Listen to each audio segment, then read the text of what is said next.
안녕하세요. 지산연구소 유튜브 채널을 운영하는 오승현입니다. 네, 영상 시청하시는 모든 분들 새해 복 많이 받으시고요. 올 한 해 원하는 일들 다 이루시길 바라겠습니다. 네, 오늘은 새해 첫 영상인 만큼 인사말로 시작을 했습니다. 그리고 오늘 말씀드릴 내용은 지식산업센터 관련된 내용이 아니라 지식산업센터 연구소라는 유튜브 채널을 1년여 기간 동안 운영해 오면서 느꼈던 점들, 그리고 생각하는 것들, 그리고 앞으로의 목표까지 전달해 드리는 시간을 갖도록 하겠습니다. 네, 그래서 오늘은 뭐 특별한 자료 없이 제가 생각하는 것들을 그냥 주절주절 떠들 계획입니다. 그냥 편하게 봐주시면 좋을 것 같네요.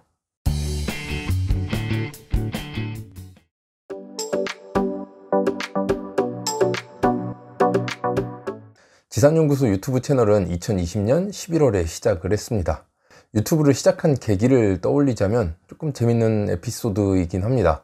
저는 지식산업센터 분양을 하기에 이제 블로그로 열심히 광고 글을 썼고요. 근데 그 광고 글을 보고 연락 오신 분이 있었는데 분양받고자 연락을 한 게 아니라 이제 본인이 분양받은 게 잘못된 것 같다, 이거에 대한 상담을 요청해 오셨습니다. 내용을 들어보니 정말 뭐 말도 안 되는 내용을 가지고 얘기를 해서 이제 분양을 받게 한 거였고, 이분은 이제 환불을 원하는 상황이었는데 이제 그게 되지 않는 상황이었고, 이런 상황에서 상담으로만 끝내려 했는데 너무 연락을 많이 주셨어요. 그러다 보니까 단순 상담으로 그치지 않고 이제 제가 관여를 하게 된 거죠. 그래서 최종적으로 이제 그분의 계약을 해지하고 환불하는 것까지 마쳤습니다. 요즘도 그런 연락을 종종 받고는 하는데 제가 직접적으로 관여하진 않고 방법, 절차에 대해서만 간단하게 안내를 해드립니다. 근데 그때는 왠지 모를 무슨 정의감에 불타올랐는지 직접 사촌 동생이라고 나서서 환불까지 진행을 해드렸었는데요. 물론 대부분의 분양 상담사들은 정말 성실하게 열심히 일을 합니다. 하지만 몇몇 분들이 이제 정말 안 되는 걸 되는 것처럼, 안 좋은 걸 좋은 것처럼 얘기를 해서 이제 분양을 받게 하고는 시간이 지나고 나서 나 몰라라 하는 그런 상황들이 오는 건데요. 1차적으로는 이러한 분양 상담사가 없으면 좋겠지만 또 그게 어떻게 할 수가 없는 부분이죠. 그리고 뭐 두 번째로는 이런 나쁜 상담사들을 안 만나야 되는데 또 그것도 어떻게 내 마음대로 안 되는 거고, 이제 세 번째는 내가 이제 본인이 직접 이제 판단할 수 있는 능력을 가져야 되겠다라는 생각을 했습니다. 그래서 내가 투자하는 것에 있어서 주의해야 될 점은 무엇인지, 여기가 좋은지 나쁜지를 이제 남의 말에 휘둘릴 것이 아니라 본인이 판단할 수 있는 그러한 능력을 가지면 좋겠다, 이런 생각들을 하다가 유튜브라는 채널을 이제 시작하게 됐습니다.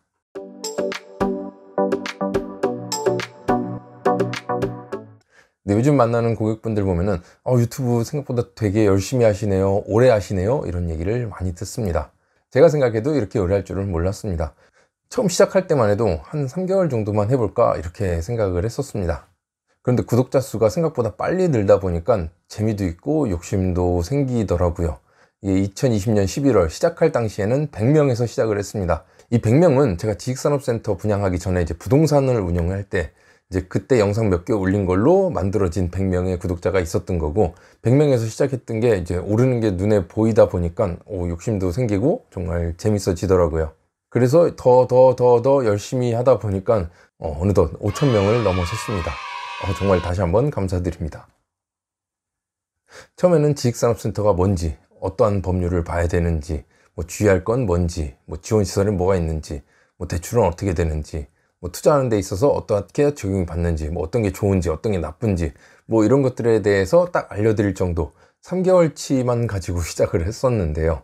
구독자가 이제 늘다 보니까 뭐 이것도 알려드려야겠다, 저것도 알려드려야겠다, 상담 요청 나왔던 걸 또 영상으로 찍고, 그래서 하다 보니까 정말 생각지 않게 1년 넘게 유튜브를 하고 있습니다.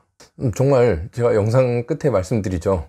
영상 유익하셨다면 구독, 좋아요 부탁드립니다 라고 하는데, 정말 구독자 수 올라가는 거, 좋아요 눌러주는 거, 이게 생각보다 정말 큰 힘이 되는 것 같습니다. 만약 구독자도 안 늘고 뭐 좋아요도 없고 반응도 없다면 뭐 정말 생각했던 것처럼 3개월 딱 하고 말았을 건데, 많은 분들이 정말 성원해 주신 덕분에 2022년 1월에도 영상을 촬영하고 있습니다.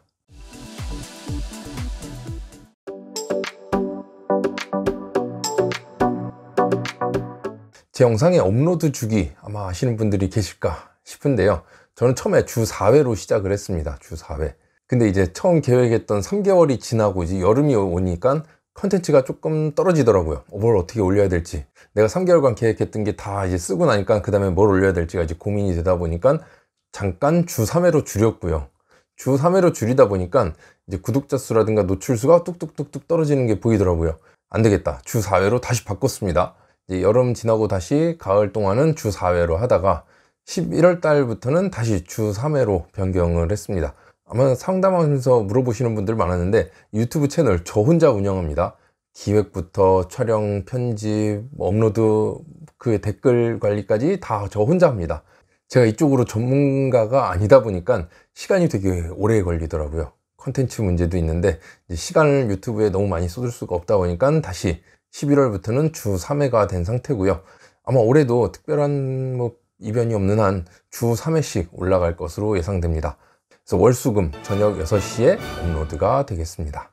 그래서 유튜브 채널 운영 자체가 숙제처럼 느껴질 때도 있었는데요. 지금은 조금 넘어선 것 같아요. 이제 나 자신과의 약속. 내가 이걸 하지 않으면 오늘 하루 열심히 안 산 것 같은 이제 그런 느낌이 옵니다. 그래서 조금 더 열심히 하자라는 생각으로 운영을 하고 있습니다.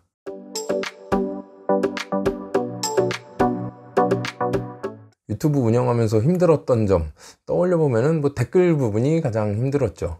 댓글 두 가지 부류가 있습니다. 하나는 영업사원들이 이제 남기는 댓글이죠.